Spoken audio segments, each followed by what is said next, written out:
Baik, Assalamualaikum warahmatullahi wabarakatuh. Assalamualaikum warahmatullahi wabarakatuh. Selamat siang, saya Alifa Dia Ulhal yang telah mewawancarai Anda pada waktu lalu. Kali ini saya akan melakukan wawancara kembali. Gimana kabarnya?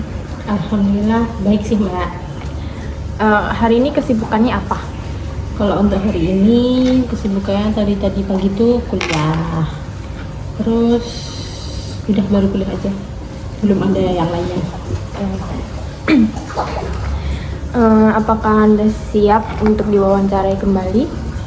Insyaallah siap. Terima kasih atas kesediaan Anda dalam wawancara ini. Jawaban Anda akan kami jamin kerahasiaannya, jadi tidak perlu khawatir untuk menjawab. Baik, apakah bisa kita mulai wawancara sekarang? Bisa Mbak? Oke, kita mulai ya. Yang pertama, apakah perasaan Anda menjadi lebih baik ketika mengikuti suatu acara? Tergantung acaranya sih Mbak. Kalau acaranya yang emang aku mau dari awal, itu aku biasanya kayak ngecharge energi gitu. Jadi perasaannya lebih baik, lebih moodnya lebih baik. Tapi kalau acaranya aku terpaksa, biasanya malah buat aku capek. Contoh acaranya yang misal kamu mau tuh kayak apa acaranya? Kalau aku tuh senangnya misalnya kayak outbound atau acara-acara sama temen gitu. Oke. Terus yang kedua, situasi apa sih yang bisa memicu emosimu gitu? Kayak situasi apa ya yang bisa memicu emosi? Kayak bisa buat kamu emosi? Emosinya marah atau Marah. emosi kan? Biasanya kalau itu sih Mbak, misalkan beda pendapat di dalam kelas, beda pendapat gitu, kadang aku kayak apa sih gitu-gitu. Terus apa lagi ya? Terus kalau terlalu rame terus pada panik gitu loh Mbak, itu aku bisa emosi juga. Oke. Terus selanjutnya, gimana cara kamu mengatur situasi menjadi lebih positif? Ke kegiatan atau gimana? Bisa kegiatan. Kalau aku sih mengatur diri ya Mbak, mengatur diri lebih positif. Iya.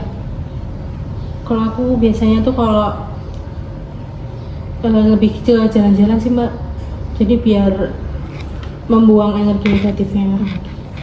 Kita lanjut ya. Bagaimana cara Anda menyelesaikan interaksi dengan seseorang? Kalau aku pribadi itu tergantung orangnya sih Mbak. Kalau orangnya lebih tua, biasanya aku lebih nurut, lebih kayak ta'alem, apa ya? Bahasa Indonesia itu diiyain aja gitu. Tapi kalau yang seumuran biasanya tetap ada aku ngeyel dikit ke dia supaya kayak bisa bertukar pendapat gitu sih. Oke. Terus yang kedua, apa yang Anda lakukan jika terpilih menjadi orang yang harus memimpin dan membangun kerjasama dalam kelompok? Kalau aku pribadi itu kadang suka jadi pemimpin, kadang enggak, tergantung situasinya.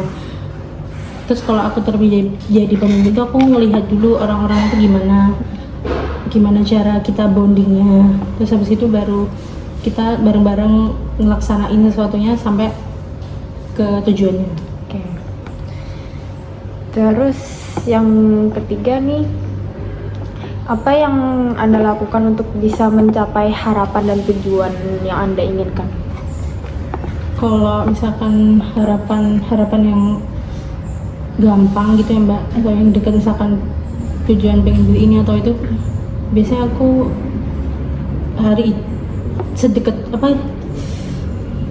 sebisa mungkin tuh dalam waktu dekat aku lakuin. Tapi kalau tujuan-tujuan yang masih jauh, biasanya aku berusaha dulu sih Mbak, berusaha kayak kalau nggak bercita-cita kayak belajar terus doa gitu. Harapan apa sih yang kamu pengenin gitu sebenarnya? Apa? Ada nggak? Harapan banyak sih Mbak. Salah satunya Kayak lebih produktif, terus nggak boros. Iya. Oke. Yang pertama, langkah-langkah apa sih yang kamu lakuin buat ngatasin perasaan gagal dalam perkuliahan? Kalau gagal perkuliahan kan sedih ya mbak. Itu biasanya hal pertama yang aku lakuin tuh aku cerita sama orang tua aku dulu. Kalau nggak aku cerita sama orang-orang yang bisa ngasih aku saran gimana caranya aku ngadepin apa langkah berikutnya gitu loh mbak yang bisa aku ambil. Pertanyaan yang kedua, kamu bisa nggak sih ngelola perasaan negatif? Kalau misalnya bisa, yang kamu lakuin tuh buat mengelola perasaan tersebut tuh apa? Bisa nggak bisa sih mbak. Aku biasanya kalau emosi negatif perasaan negatif kayak emosi terus marah gitu tuh biasanya aku diem dulu, aku tahan diriku sendiri dulu supaya nggak meledak gitu loh mbak. Oke. Terus yang ketiga, gimana sih respon kamu ketika sedang ada aktivitas yang banyak gitu? Kalau aku tuh tergantung sama siapanya sih mbak. Kalau sama teman-teman aku biasanya enjoy sama aktivitasnya, tapi kalau aku sendiri aku tuh nggak bisa enjoy sama aktivitasnya. Biasanya aku marah sama diriku sendiri kayak kenapa kok aku ngambil aktivitas banyak, ikut aktivitas banyak. Terus dampak dari respon tersebut tuh apa? Kalau aku sih marah sama diriku sendiri ya mbak. Aku marah, aku nyesel gitu mbak, kenapa aku ada aktivitas ini. Lanjut ya. Bagaimana cara kamu ubah pandangan ketika mendapatkan kenyataan yang gak sesuai ekspektasimu? Kalau aku tuh punya prinsip kayak setiap masalah tuh pasti selalu ada hikmahnya gitu loh mbak. Jadi maupun itu jelek hasilnya atau apa ya mbak? Gak sesuai ekspektasi. Iya nggak sesuai dengan ekspektasiku, aku lebih legowo sih mbak. Terus yang kedua, apa yang kamu lakuin buat selalu berpikir positif? Sebenarnya itu kayak tadi karena aku mikirnya tuh semua pasti ada hikmahnya, terus jadi aku selalu kalau misalkan ada apa-apa gitu yang kepikiran netting gitu langsung nggak mungkin nggak sih, kayaknya nggak kayak gitu deh. Apakah cara tersebut kamu bisa terapkan kepada orang-orang terdekat kayak temen atau kerabat gitu? Kalau untuk saat ini, kalau ke temen tuh ada yang bisa ada yang enggak, karena kadang ada yang keras kepala kan mbak. Tapi kalau untuk ke keluarga, sejauh ini tuh bisa. Yang ketiga, bagaimana sih cara kamu buat tetap bersyukur? Kalau aku sih biasanya tuh melihat orang-orang yang di bawah sih mbak. Jadi karena kayak contohnya aku sekarang kuliah, aku tuh melihat orang-orang yang dia nggak bisa kuliah tapi dia pengen kuliah. Jadi itu yang buat aku merasa oh ya alhamdulillah aku ada di posisi ini sekarang gitu.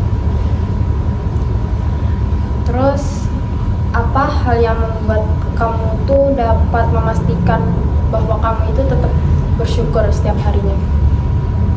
Kalau yang memastikan itu lebih ke sebenarnya nggak bisa kalau aku pribadi tuh nggak bisa mastiin setiap hari gitu loh mbak. Karena kadang ingat, kadang enggak. Biasanya aku kalau pas lagi ingat tuh aku suka berbagi sama sesama. Jadi kalau aku udah berbagi sama sesama, kadang aku rasa kayak alhamdulillah aku sekarang udah berarti udah bersyukur udah gitu. Oke, lanjut ya. Yang pertama itu aktivitas apa aja sih yang kamu lakuin buat nenangin diri kalau semisal lagi dalam situasi yang stres gitu? Kalau aku bisa sih jalan-jalan ya mbak, kayak muter-muter kota atau apa. Tapi kalau aku ada kayak long weekend gitu, biasanya aku lebih suka ke alam untuk nenangin diriku sendiri. Terus yang kedua, apakah kamu memiliki cara buat melakukan hal yang produktif gitu ketika kamu merasa lelah?